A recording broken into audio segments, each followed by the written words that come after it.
America के राष्ट्रपति Donald Trump ने एक बड़ा ही अनोखा बयान दिया है और काफ़ी हद तक ये एक तरह का सच का एडमिशन कहा जा सकता है।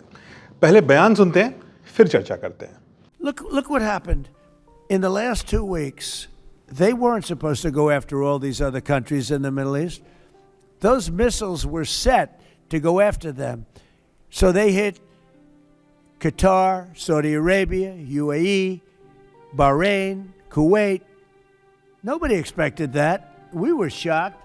तो बड़ा हैरतअंगेज बयान है।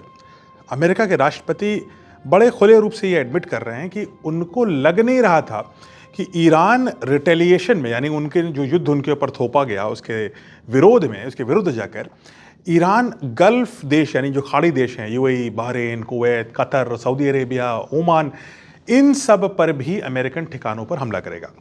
और इस बात को लेकर के वो ये कह रहे हैं कि कोई भी एक्सपर्ट, यानी उनका कोई एडवाइज़र, कोई एक्सपर्ट, कोई इजरायली एयरफोर्स, कोई इजरायली प्राइम मिनिस्टर भी उनको ये नहीं बता रहा था उस समय जब वो युद्ध शुरू कर रहे थे कि युद्ध सिर्फ America plus Israel versus Iran तक ही नहीं रहेगा, Iran versus all American allies बन जाएगा। तो ईरान की इस मूव से अमेरिका और अमेरिका के राष्ट्रपति अचंभित हैं और ये बात अब तय है कि अमेरिकन प्रेसिडेंट ट्रंप को ऐसा लग रहा था कि युद्ध सिर्फ लिमिटेड रहेगा, ईरान के सर्वोच्च नेता को वो मार देंगे, उनके साथ उनके आसपास के लोगों को भी मार देंगे और युद्ध बस तुरंत खत्म हो जाएगा और ईरान सरेंडर कर देगा। तो ईरान ने ना सिर्फ अमेरिका के इनिशियल हमलों को झेल लिया बल्कि एक लंबा चौड़ा रिटेलिएशन प्लान बनाया जो मल्टी लेवल पर था। और इस युद्ध को लड़ने का जो अमेरिकन बिल है और अमेरिका के एलाइज का बिल है, मिलाकर के 20,000 करोड़ रुपए प्रतिदिन का आ रहा है। तो अब ट्रंप जब बढ़ती हुई तेल की कीमत देख रहे हैं, लोकल सपोर्ट उनका जो अमेरिका में है वो गिर रहा है, नेटो से लेकर के जापान, चाइना, रशिया, वो सब देश जो अमेरिका एक्सपेक्ट कर रहा था कि शायद कोई तो मदद कर दे, उनमें से एक भी देश उनकी मदद करने सामने नहीं आ रहा है।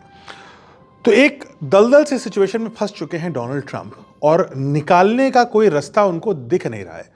तो उन्होंने बड़ी सहजता के साथ आज ये तो एडमिट कर लिया कि ईरान का जो रिटेलिएशन था, जिसने इस पूरे युद्ध को इतना व्यापक बना दिया, इसके बारे में उनको भनक भी नहीं थी और किसी ने उनको सही एडवाइस भी नहीं दी। तो आपको क्या लगता है, क्या युद्ध के बाद अमेरिकन प्रेसिडेंट ट्रंप को अपने कुछ सलाहकारों को समाप्त करने का भी एक मुहिम चलाना चाहिए और नए सलाहकारों को लेना चाहिए? क्योंकि अमेरिका के जो उनके सलाहकार थे, उन सब ने तो उनको ऐसे युद्ध में ढकेल दिया है जिससे निकलने के लिए अब अकेले वो खुद जिम्मेदार हैं और सिर्फ उन्हीं के पास कोई रास्ता निकाल सकते हैं।